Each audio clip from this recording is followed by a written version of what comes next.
Assalamualaikum teman-teman. Kali ini Fata akan membuat sensasi dengan menggunakan bubble wrap.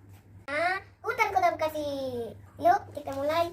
Nih, pertama ada ikon Kota Bekasi.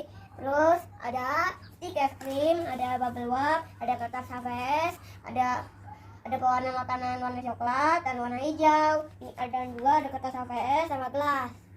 Pewarna makanan warna coklat di atas wadah. Kan? Yang kedua, tuangkan pewarna hijau ke wadah. Celupkan stick es krim ke wadah warna coklat.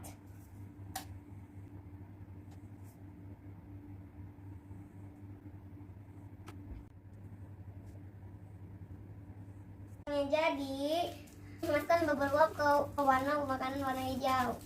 Cocol. Itu buat apa? Daun. Daun. Jadi, tempelkan ikon Kota Bekasi di tengah pohon.